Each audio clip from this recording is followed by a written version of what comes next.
Hello दोस्तों, welcome back to my channel Divakar tech official.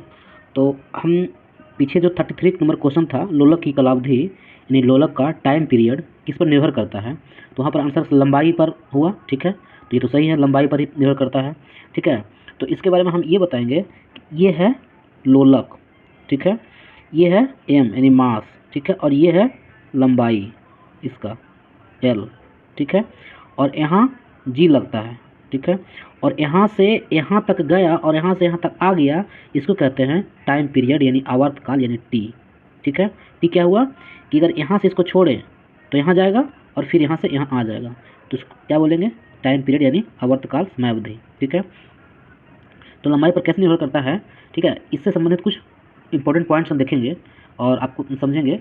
ठीक है, तो बता रहे हैं, ये इसका फार्मूला होता है आवर्तकाल बराबर 2π√L/G। ठीक है, अब निर्भर आवर्तकाल जो है किस पर निर्भर करेगा, निर्भर करेगा एल, एल का ये सीधा निर्भर करेगा टी, और जी उल्टा होगा। ठीक है, यानी कि जी अगर घटेगा तो टाइम पीरियड बढ़ेगा, अगर टाइम पीरियड घटेगा तो जी बढ़ेगा। ठीक है, जबकि द्रव्यमान पर निर्भर नहीं करता है, इसको भी हम याद रखेंगे। ठीक है, अच्छा, इसके बाद जो है आवर्तकाल बढ़ेगा कब। आवर्तकाल का मतलब क्या हुआ कि ये जो है आवर्तकाल, यानी कि यहाँ से यहाँ तक गया और यहाँ से यहाँ तक आएगा, तो इस बीच में जो समय लगा वो आवर्तकाल होगा, टी होगा। ठीक है, तो समय कब यहाँ से यहाँ तक जाने और आने में जो समय का लगना, जो समय लगता है या फिर कम लगा या ज़्यादा लगा, वही हुआ आवर्तकाल का बढ़ना, आवर्तकाल का घटना। ठीक है, तो आवर्तकाल, ठीक है, क्या है ये साइन जो दिया हुआ है, ये आवर्तकाल बढ़ेगा, सॉरी आवर्तकाल बढ़ेगा कब, जब एल जो है एल बढ़ेगा और जी घटेगा, यानी एल जो है ये बढ़ेगा, जब ये लंबा अधिक हो जाएगा उस कंडीशन में जी क्या होगा, घट जाएगा। ठीक है, तब घड़ी जो है लोलक घड़ी वो सुस्त चलेगा। जब लंबाई बढ़ जाएगा और जी का मान घट जाएगा तो लोलक क्या चलेगा, सुस्त। लोलक जो घड़ी होता है वो सुस्त चलेगा। अभी दूसरा क्वेश्चन है, दूसरा पॉइंट है कि आवर्तकाल कब घटेगा, जब लंबाई छोटा हो जाए, लंबाई कमेगा और जी का मान बढ़ेगा, तो क्या होगा, लोलक तेज चलेगा। ठीक है, ये होता है गर्मी के दिन में, ये होता है ठंडा के दिन में, ठंडा के दिन में। ठीक है, इससे संबंधित हम फैक्ट देखते हैं कुछ। पृथ्वी तल से ऊपर तथा नीचे या चांद पर जाने पर, ले जाने पर घड़ी सुस्त चलेगी। यानी जब पृथ्वी तल से हम जाएंगे नीचे तो वहाँ क्या होगा, जी का मान घट जाएगा, ऊपर भी घट जाएगा और नीचे भी जाने से घट जाएगा। नीचे जाए या ऊपर जाए या चांद पर जाए, जी का मान घट जाएगा, और जब जी का मान घट जाएगा, ठीक है, तो घड़ी क्या होगी, सुस्त चलेगी, धीरे चलेगी। उसके बाद गर्मी के दिन में घड़ी सुस्त चलेगी, क्योंकि लोलक की लंबाई बढ़ जाती है, यानी लंबाई बढ़ जाएगा।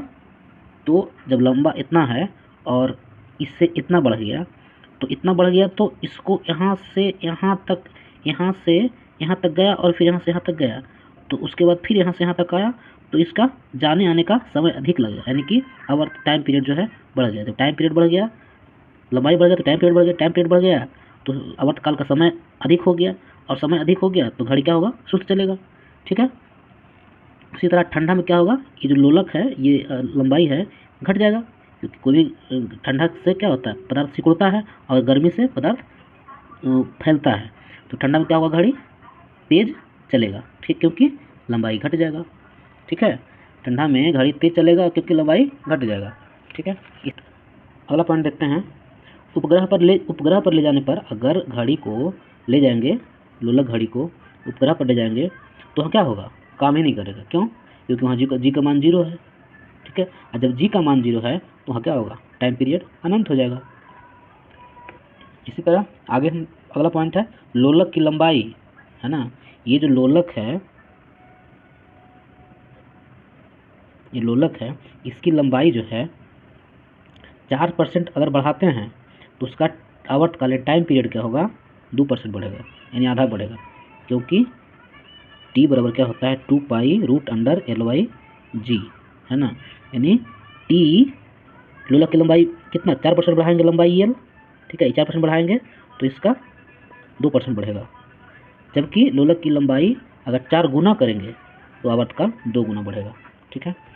अच्छा, इसके अलावा जी से संबंधित फैक्ट है, जी का मान जो है गुरुत्व, है ना।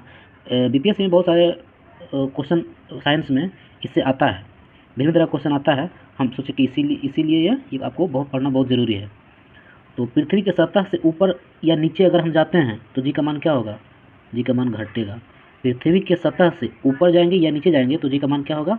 घटेगा। उसके बाद विषुवत रेखा यानी भूमध्य रेखा पर न्यूनतम तथा ध्रुव पर अधिकतम होता है। क्या होता है? जी का मान। ठीक है। कहाँ होता है? विषुवत रेखा पर न्यूनतम और ध्रुव पर अधिकतम होता है जी का मान। ठीक है। ये सब क्वेश्चन में आ जाता है बीपीएससी साइंस में। ठीक है। तो पृथ्वी के घूर्णन गति बढ़ने पर, जब पृथ्वी घूम रही है, ठीक है, और जब ये घूमना तेज कर देगी तो ये जो भूमध्य रेखा है ना, पृथ्वी घूर्णन गति बढ़ने पर तथा घूर्णन गति घटने, पृथ्वी घूर्णन गति बढ़ने पर क्या होता है? घटता है। जी का मान क्या होगा? यहाँ अगर कोई व्यक्ति खड़ा है, तेज से घूमना शुरू किया तो जी का मान यहाँ क्या होगा? घट जाएगा। और घूर्णन गति घटने पर क्या होगा? जी का मान बढ़ जाता है। ठीक है। उसके बाद जब हम सीढ़ी चढ़ते हैं तो क्योंकि सीढ़ी चढ़ते हैं इसीलिए यह कार्य जो होता है गुरुत्व के विरुद्ध होता है। ठीक है। इसीलिए ऊर्जा अधिक खपत होता है ना। सीढ़ी चढ़ने पर में अधिकतम ऊर्जा खपत होती है क्योंकि यह कार्य गुरुत्व के विरुद्ध होता है।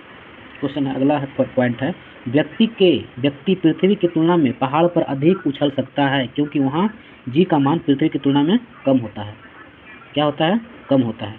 अच्छा, दूसरा क्वेश्चन है, पीसा की जो मीनार है वो तिरछी होते हुए, पीसा की मीनार क्या है? झुकी हुई है लेकिन वो गिरती नहीं है। इसका कारण है पीसा की मीनार तिरछी होते हुए भी वह नहीं गिरती है ना, क्योंकि इसके गुरुत्व केंद्र से जाने वाली ऊर्ध्वाधर रेखा आधार से होकर जाती है। ठीक है। इसके केंद्र से जाने वाली ऊर्ध्वाधर रेखा आधार से होकर जाती है, इसीलिए वह पीसा की मीनार झुकी है, गिरती नहीं है। ठीक है। अगला जो क्वेश्चन था, क्वेश्चन 40 डिग्री, ठीक है, सेल्सियस को कन्वर्ट करना है फ़ारेनहाइट में। क्या बताए थे? फार्मूला F बराबर क्या होता है? 9c/5 + 32। ठीक है। 9c ये होता है फार्मूला। इस पर हम रख देंगे मान, आ जाएगा आंसर, कुछ नहीं करना है। 9 तो हो जाएगा 9, ठीक है। अभी यहाँ 5 हो जाएगा, ये हो जाएगा, c कितना है? 40 डिग्री, ठीक है। उसके बाद प्लस कितना होगा? 32 होगा। कितना हुआ? 9 चौक 36/5 + 32। ये हुआ 5 से कट गया, 5 7 35, 5 दूना 10, 72 हो गया। और 72 प्लस 32 क्या होगा? 2 2 4 7 3 10 हो गया 104 फ़ारेनहाइट। ठीक है। इसी तरह कितना भी मान रहे हम आसानी से निकाल लेते हैं। थैंक यू दोस्तों। मेरे वीडियो को लाइक शेयर अपने दोस्तों में जरूर